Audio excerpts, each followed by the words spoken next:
சங்கீதம் 128:1. கர்த்தருக்கு பயந்து அவர் வழிகளில் நடக்கிறவன் எவனோ அவன் பாக்கியவான். அவன் இங்க பிரச்சனை என்னன்னா, கர்த்தருக்கு பயந்து கர்த்தருடைய கற்பனைகளுக்கு கை கொண்டு நடக்கக்கூடிய வழி நமக்கு தெரியுது. ஹல்லேலூயா. எனக்கு ஒரு என்னுடைய லைஃப்ல ஒரு நன்மை இருக்கணும், ஒரு பாக்கியம் இருக்கணும் அப்படின்னா நான் கர்த்தருக்கு உண்மை உள்ளவனாக, கர்த்தருக்கு பயந்தவனாக இருக்க வேண்டும். சங்கீதம் 1 சொல்ற, துன்மார்க்கருடைய ஆலோசனை நடவாமலும் பாவிகளுடைய வழியில் இல்லாமலும் பரியாசகர்கள் உட்காரும் இடத்தில் உட்காராமலும், அப்புறம் கர்த்தருடைய வேதத்தில் இரவு பகலும் பிரியமா இருக்கிற மனுஷன். ரெண்டு வசனத்துக்கும் டிஃபரன்ஸ். நான் துன்மார்க்கனா இருக்கக்கூடாது, பாவியுடைய வழியில இருக்கக்கூடாது. வேதத்துல அப்படிதான் ஒரு மனுஷன் இருக்கிறான், கெட்ட குமாரன்ட்டு ஒரு பையன். ஒரு அப்பா இருக்கிறாரு, அப்பாவுக்கு 2 பிள்ளை. ஒரு பிள்ளை என்ன பண்ணுது, அப்பா கூட இருக்கிறது. இங்க 2வது பிள்ளை, அப்பா சொத்துல என் பங்கு கொடுத்துரு, நான் போயிடுறேன், எனக்கு வேண்டாம் உன் சொத்து உன் ஆஸ்தி எதுவுமே வேணாம், எனக்கு நான் கிளம்புறேன். நண்பர்களோடு சேர்ந்து அந்த பழக்கங்கள் இல்ல, மற்றவர்களை பார்த்து வருகிற பழக்கங்கள், மற்ற குடும்பத்தினரை பார்த்து வர பழக்கங்கள். நம்ம கிறிஸ்தவ வாழ்க்கையில என்ன, அவங்கள பார்த்துட்டு அவங்க பேசிருக்காங்க, ஐயோ அவங்க குடும்பத்துல இதுதான் இருக்கு, அவங்க குடும்பம் எப்படி சந்தோஷமா இருக்கு, நம்மளும் எப்படி செஞ்சா சந்தோஷமா இருக்கும். அப்படி இல்ல, கர்த்தருக்கு ஒப்பு கொடுக்கப்பட்ட வாழ்க்கையா இருக்கணும் கிறிஸ்தவ வாழ்க்கை. ஆனா கிறிஸ்தவர் என்ன பண்றதுன்னா மற்றவர்களை பார்க்கிறாங்க. ஆமென். நீ மற்றவர்களை பார்த்தனா நீ கர்த்தருக்கு பிரியமா வாழ மாட்டே. ஹல்லேலூயா. அந்த கெட்ட குமாரன் பாருங்க, தன்னுடைய தகப்பனுக்கு பிரியமாய் வாழ வேண்டும் அவனுக்கு சிந்தனையே இல்லை. மற்றவர்களுக்கு மற்றவர்கள் என்ன நல்லா பார்க்கணும், நான் நல்லா இருக்கணும், என்ன ஆஸ்தி இருக்கணும், நான் வெளிப்படுத்தணும், நான் நல்லா செலவு பண்ணணும், நல்லா ஊதாரித்தனமா இருக்கணும், என் நண்பர்கள் எல்லாம் நான் கூட்டி சேர்த்து வச்சுக்கணும். சின்ன பாருங்க, மற்றவர்கள் என்னை பார்க்கிற விதத்தை அவங்க ட்ரை பண்றான். நம்மளும் அப்படிதான் பண்ணுவோம். நம்ம லைஃப்ல மற்றவங்களுடைய சிந்தனை நம்ம சிந்தனை ஒன்னா இருக்க முடியுமா? மற்றவங்க குடும்பமோ நம்ம குடும்பம் ஒன்னா இருக்க முடியுமா? மற்றவங்க குடும்பத்துடைய சம்பளமோ நம்ம சம்பளம் ஒன்னா இருக்க முடியுமா? முடியாது. ஒவ்வொருத்தருக்கும் ஒவ்வொரு விதத்துல இருக்கு. கரெக்டுங்களா? அப்ப என் குடும்பத்திற்கு என் சம்பளத்துக்கு ஏற்றார் போல நான் என் குடும்பத்தை நடத்திக் கொள்ள முடியும். அப்ப மற்ற குடும்பத்தை நான் பார்ப்பது இல்ல, என் குடும்பத்துல இந்த பிரச்சனைகள் மற்றவங்க நல்லா இருக்கிறாங்கன்னா அப்ப நமக்காக நீ ஜெபம் பண்ணணும். இன்னும் எனக்கு அதே போல மாறணும், அதே போல மாற நினைத்து கொண்டிருக்க கூடாது. அதுக்கு ஹல்லேலூயா. அப்ப இந்த கெட்ட குமாரன் என்ன பண்றான், ட்ரை பண்றான் பாருங்க, அவங்களை போல நான் இருக்கணும், அவங்களை போல மாறணும். அப்போ என்னை எல்லாரும் பார்க்கணும், என் நண்பர்கள் என்ன சொல்லணும், என் பேரை சொல்லணும். காசு கொடுத்தா நண்பர்கள் தான் நல்லவன்னு சொல்றோம் இல்ல, காசு போன பிறகு இருப்பாங்களா? சொத்து ஆஸ்தி எதனா இருந்தா யோசித்து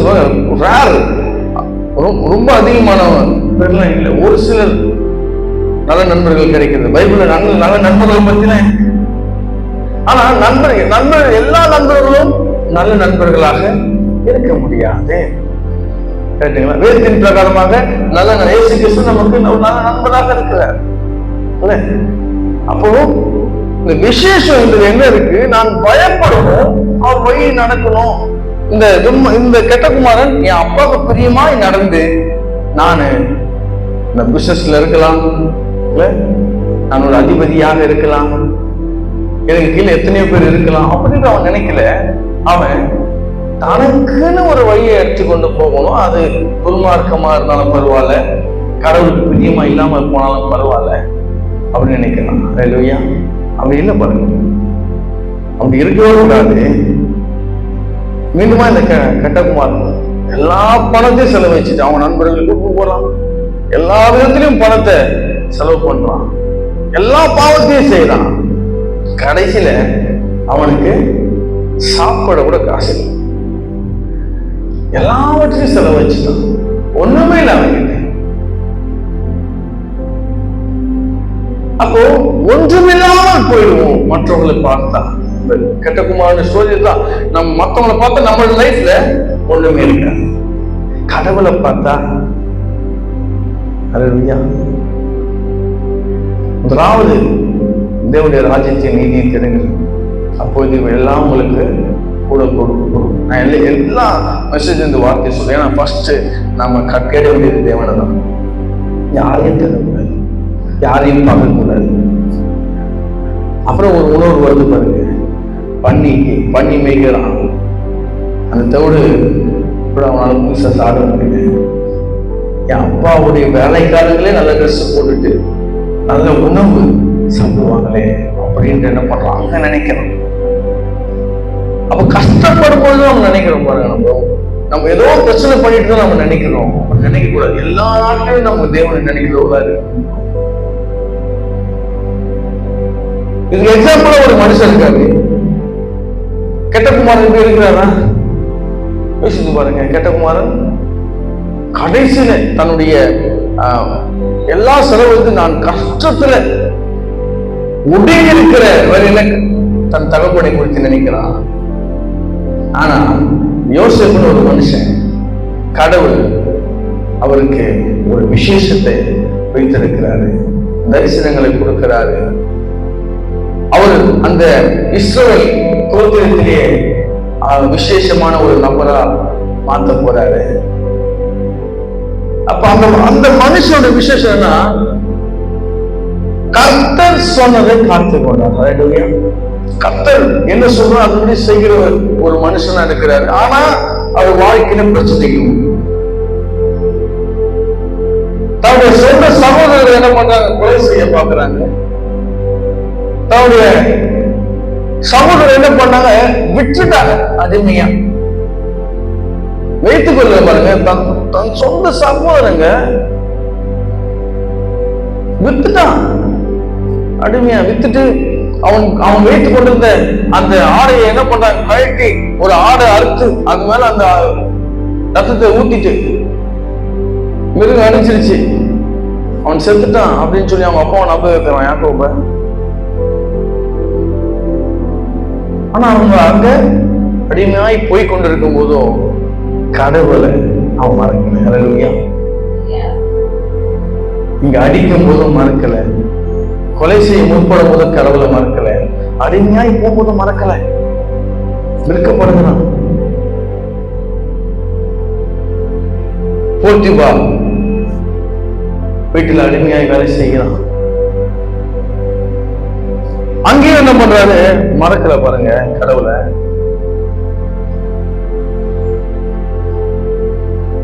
அந்த போட்டியோட மனைவி இச்சைக்கு இணைங்கும்படி அந்த யோசேப்பை அழைக்கும் பொழுது தன்னுடைய வஸ்திரத்தை என்ன பண்றான், எடுத்து போட்டு ஓடுவான். எனக்கு இந்த வீட்டுல எல்லாத்துக்கும் அதிகாரம் இருக்கு, எல்லாமே செய்ய எனக்கு அதிகாரம் இருக்கு, என்னுடைய எஜமானுக்கு என்ன பண்ண மாட்டேன், விரோதமா இதை செய்ய மாட்டேன். உண்மையுள்ள மனுஷன் பரிபூர்ண ஆசீர்வாதத்தை பெறுவான். உண்மையா இருக்கணுங்க கடவுளுடைய பார்வையில். அவன் கடவுளுக்கு என்ன பிடிக்கும் அது தெரிந்து கொண்டான். நான் பாவனை என்ன சொல்லியிருக்கேன் உங்களுக்கு ஞாபகம் இருக்கா? பாவனா என்ன? கடவுளுக்கு பிடிக்காதது எதுதான் செய்யறோமோ அதெல்லாம் பாவம். அப்ப கடவுளுக்கு பிடிச்சதா செஞ்சோம்னா புண்ணியம். அப்ப அதுதான் அந்த புண்ணியத்தை அவன் தெரிந்து கொண்டான். என் தேவனுக்கு எது பிடிக்காது? நான் யாரு, என்னை அழைத்தவர் யாரு, இந்த உலகத்தை அண்ட சராசரங்களை உருவாக்கின, வானத்தை பூமியும் உருவாக்கின சர்வ வல்லமையுள்ள கர்த்தர் எனக்கு அழைத்திருக்கிறாரு, என்னை முன்குறித்திருக்கிறாரு, எனக்கு தரிசனத்தை கொடுத்திருக்கிறாரு. அந்த தரிசனம் எனக்கு வாழ்க்கையில நிறைவேறும் அப்படின்னு அவன் வெயிட் பண்ணி கொண்டு இருக்கிறான். காத்திருக்கும். நம்ம லைஃப்ல அந்த பயந்து அவர் வழிகள் நடக்கிறது தான் சும்மா இல்லை. நான் எல்லா டைமும் நான் காத்து கொண்டே இருப்பேன். வழியில அப்படி சும்மா போய் முடியாது. ஒரு வழி இருக்கு, அந்த வழியில என்ன இருக்கலாம், மிருகங்கள் இருக்கலாம், இல்ல நரி வரலாம், புலி வரலாம், கரடி வரலாம். காட்டுக்குள்ள போகும்போது அந்த ஒரே ஒரு காட்டுக்குள்ள அந்த ஒரு வழிதான் இருக்கும். கிராமத்துக்குலாம் கொஞ்சம் மலை பிரதேசம் போக சொல்ல ரொம்ப கடினமா இருக்கும் அங்கெல்லாம் பாத்தீங்கன்னா. அப்ப அவங்க என்ன பண்றாங்க, தன்னை காற்றுக்கொள்ள ஏதோ ஒரு ஆயுதத்தை வைத்துக் கொண்டு போவது போல நாமும் சர்வ ஆயுத வர்க்கத்தை தரித்துக் கொண்டவர்களாக வாழணும். அது நான் தரித்துக் கொண்ட எனக்கு பாதுகாப்பு, இந்த உலகத்துல நான் பாதுகாக்கப்படுகிறேன். பிசாசு போடுற எல்லாவற்றையும் நான் தவிர்த்து போட முடியுது, தடுக்க முடியுது. அப்போ அந்த விதத்துல ஒரு மனுஷன் இருக்க வேண்டும். வசனம் சொல்ற சங்கீதம் 103 தகப்பன் பிள்ளைகளுக்கு இறங்குவது கூட கர்த்தர் தமக்கு பயந்தவங்களுக்கு இறங்குறார். இப்ப இங்க ஒரு பிரச்சனை ஆயிடுச்சு. என்ன பிரச்சனைனா, யோசேப்பு ஓடுறதுனால அந்த போத்திபார் மனைவி பயந்து யோசேப்பை காட்டி கொடுத்தா, யோசேப்பு என்னை கெடுக்க வந்துட்டான், யோசேப்பு எனக்கு எந்த தவறான நடக்க வந்துட்டான்னு சொல்லி கேஸ் போட்டு அவனை என்ன பண்றாங்க, ஜெயிலுக்கு அனுப்பிச்சிட்டாங்க. என்ன சொல்றது, நமக்கு பயந்தவர்களுக்கு என்ன பண்றாரு, இறங்குகிறான். அந்த ஜெயில இருந்து இப்ப யோசிப்ப வெளியே கொண்டு வரும். நீ கெட்ட குமாரன் கதையில பார்க்க சொல்ல, கெட்ட குமாரன் தான் யோசிக்கிறான் இல்ல, கெட்ட குமாரன் தான் நான் போகணும், நான் இப்ப கஷ்டப்படுறேன்னு யோசிக்கிறான். இங்க யோசிப்பு யோசிக்கல, நான் இங்க போகணும், நான் அங்க போகணும், நான் இங்க உட்காரணும், யோசிப்பு யோசிக்கல, கடவுள் யோசிக்கிறாரு. யோசிப்பு எங்க கொண்டு போகணும், யோசிப்பு எப்படி காப்பாற்றணும், யோசிப்பு எப்படி இந்த ஜெயில இருந்து எப்படி கொண்டு வரணும். யோசிப்பு ஜெயில இருக்கிறான். அந்த ஜெயில் சூப்பரண்ட் என்ன பண்றாரு, அவனை நல்ல ஒரு இந்த ஜெயில விசாரிக்கிற பொறுப்பை கொடுக்கிறாரு. ஏன்னா கர்த்தர் அவனோடு இருக்கிறாரு, அவன் செய்வதெல்லாம் வாய்க்கும்படி செய்வார். கர்த்தர் நம்மோடு இருந்தார்னா நாம் செய்கிற எல்லாமே வாய்க்கும். விசுவாசம், அவன் விசுவாச ஜெயில விசுவாசிக்கிறாங்க, உங்களால விசுவாசிக்க முடியாதா? ஒரு லேடி கேஸ் போட்டாங்க, நான் ஜெயில இருக்கிறேன், என் வாழ்க்கை எத்தனை நாள் இருக்கும் தெரியாது, அங்கேயே என்ன சாவச்சிருவான்னு தெரியாது.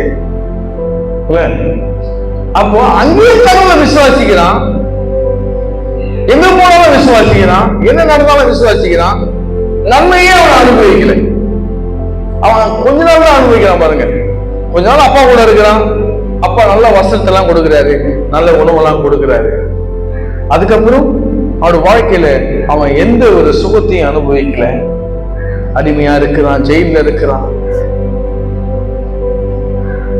வெளியே கொண்டு வரதுக்காக பானபாத்திரக்காரன் அவன் மூலியமா கடவுள் நம்ம சொப்பனத்தை பேசி வெளியே கொண்டு வருகிறார். அவன் பிளான் வச்சிருக்கிறார் கடவுள். நம்ம நினைக்கிறோம், ஐயா நானு பிரச்சனையில இருக்கிறேன் அப்படின்னு நினைக்கிறோம், நான் போராட்டத்துல இருக்கிறேன், ஏதோ நான் சம்திங் லாக் ஆயிட்டேன் அப்படின்னு நினைக்கிறோம். கடவுள் அதிலிருந்து தப்பித்துக் கொள்ள வழியை செய்கிறார். அந்த பிரச்சனையை மாத்திடுவார், அந்த போராட்டத்தை மாத்திடுவாரு. நான் எப்படி தப்பிக்கணும்னு அவரே செய்வார் எனக்கு பதில். நான் எதுவும் செய்ய தேவையில்லை. உட்காந்து வெகு நாள் அப்படியே இருக்கிறான். அந்த பானை பாத்திரக்காரனுக்கு ஞாபகம் வருது, ராஜா கனவு காண்றாரு, யாராலையும் சொல்ல முடியல. உடனே அவனுக்கு ஞாபகம் வந்து, இது போல நான் சொப்பனத்தை சொன்னேன், எனக்கு சொப்பனத்தை வெளிப்படுத்தின ஒரு மனுஷன் அந்த ஜெயில இருக்கிறா போல. உடனே ராஜா அழைத்து கொண்டு வா. அவன் நல்லா எப்படி அழைத்து கொண்டு வந்தாங்களா சரிங்களா, ராஜா கிட்ட அப்படியே சங்கிலியோட எடுத்துட்டு வந்தாங்களா, அப்படியே அந்த அழுகு ட்ரெஸ்ஸோட எடுத்துருந்தாங்க. இல்ல, ராஜா கிட்ட எடுத்துக்கும் போது அவனை எல்லாம் வாஷ் பண்ணி அவனுக்கு நல்ல ஒரு ட்ரெஸ்ஸை கொடுத்து வராங்க. அல்லேலூயா. கர்த்தர் மேன்மைப்படுத்தும் பொழுது அப்படிதான் வரும். அல்லேலூயா. மேன்மைப்படுத்த ஆரம்பிக்கிறார் பாருங்க. அத்தனை வருஷம் உன்னுடைய பிரச்சனைகளுக்கு முடிவு, அத்தனை வருஷம் அவன் கண்ட ஒவ்வொரு துயரத்திற்கும் ஒரு முடிவை கர்த்தர் கட்டளையிட விரும்புகிறார். ஏன்னா அவன் கர்த்தருக்கு பயந்து கொண்டிருக்கிறான். அதுதான் விஷயமே. பயப்படலன்னா கர்த்தர் அவனை பயன்படுத்த வேண்டிய அவசியம் இல்லை. அவன் பயப்படலாம், அவன் கடவுள் உயர்த்த அவசியம் இல்லை. கேட்டீங்களா?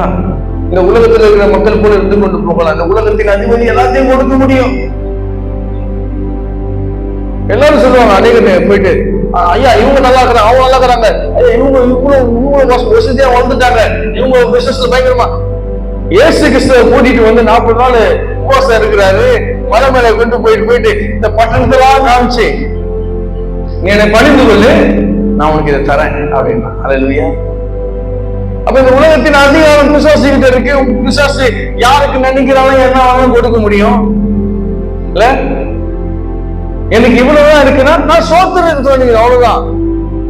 நான் சோத்திரம் செலுத்திட்டு நான் கடந்து சென்றேன்னா எனக்கு அது இன்னும் எனக்கு இரட்டிப்பாய் மாறும். அவன் அப்படித்தான் பாருங்க. யோசேப்பு அவரு என்னுடைய நிலைமையில கடவுளை மறக்கல. அல்லேலூயா. நன்றி செலுத்தி கொண்டு போகிறான்.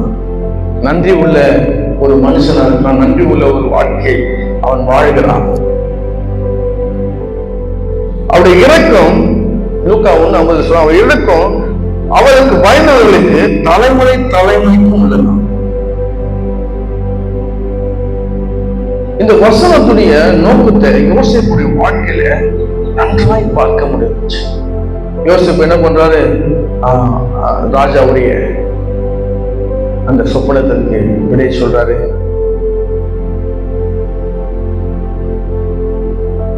அப்ப பஞ்சம் வரும்போது ராஜா யோசிக்கிறார் பாருங்க. ராஜா என்ன பண்றாரு? அவனை இந்த தேசத்திற்கு விசாரணைக்காரனா வச்சுட்டாரு. அதாவது ராஜாக்கு அடுத்த போஸ்டிங் அவன் தான். ஜெயில இருந்து வந்த மனுஷன் யோசிச்சு பாருங்க. ஃபர்ஸ்ட் அண்ணன் சாகடிக்க பாக்குறான் அண்ணனுங்க. நெக்ஸ்ட் அடிமையா வித்துட்டானுங்க. அப்புறம் அடிமையா வாழ்ந்து கொண்டிருக்கிறான் போர்த்திபா வீட்டுல. பாவத்தை செய்யாத விட்டு ஓடுறதுனால ஜெயில போடுறாங்க. ஜெயிலே 1 வருஷத்தை கழிக்கிறான். ஜெயில இருந்து கொண்டு வருகிறாரு. கொண்டு வந்தவனை ராஜாவாய் மாற்றான். அல்லேலூயா. இந்த ராஜாவாய் மாற்றுறதுக்கு அப்புறம் ஒரு விடல பாருங்க. அந்த சந்ததியார், அந்த நீங்க வாசித்தீங்கன்னா அருமையா இருக்கும் யோசேப்புடைய சாப்டர். அந்த சந்ததி, அதாவது யோசேப்பை அறியாத ராஜா வர்ற வரைக்கும் அந்த சந்ததி செழிப்பாய் வாழ்ந்துச்சு. அல்லேலூயா. எனக்கு ரொம்ப ஆச்சரியம். யோசேப்பை அறிய, அப்ப தலைமுறை தலைமுறை என்னுடைய சந்ததியை வாழ வைக்கிறது. இஸ்ரவேல் ஜனங்க அங்கிருந்து கடந்து போகல. அது அவங்களுடைய தவறு. அவங்க என்ன நினைச்சா, இதான் எனக்கு பாலம் தேசம் ஓடுகிற இடம், நான் நல்லா இருக்கிறேன், இங்கே இருந்துடலாம் அப்படின்னு நினைத்து கொண்டிருக்காங்க. கடவுள் ஆபிரகாமுக்கு கொடுத்த வாக்குத்தத்தத்தை மறந்துட்டாங்க. அங்க பிரச்சனை, அவங்க அடிமையாகி போனதுக்கான காரணம் அந்த வாக்குத்தத்தத்தை அவர்கள் மறந்துட்டாங்க. தலைமுறை தலைமுறை தலைமுறை கடவுளுடைய வார்த்தை கடந்து சென்று. அல்லேலூயா. அப்ப அதுல மட்டும் நம்ம யோசிச்சு பாருங்க. நான் ஒருத்தன் நான் கடவுளுக்கு பயந்துட்டேன்னா என் தலைமுறையே பாதிக்கும். நல்லா இருக்கும். நான் ஒருத்தன் நான் கடவுளுக்கு பயப்படுறேன்னா என் தலைமுறை பாதிக்கப்படும். அப்ப இந்த நாளில கர்த்தருக்கு பயந்த ஒரு வழியில் நடக்கிறவங்க எவனோ ஒரு பாக்கியம். நான் அந்த பாக்கியத்தை யோசிப்பு அந்த பாக்கியத்தை பெற்றுக் கொண்டார். வேதத்தில் அநேக பரிசுத்தவான்கள் அந்த பாக்கியத்தை பெற்றுக் கொண்டாங்க. வேதத்தில் எதுக்காக எழுதப்பட்டுச்சுன்னா நாமும் அந்த பாக்கியத்தை பெற்றுக் கொள்வோம். அல்லேலூயா. வேதத்தில் தவறுகளை சுட்டி காட்டுதுன்னா நாம் அந்த தவறுகளை செய்யக்கூடாது.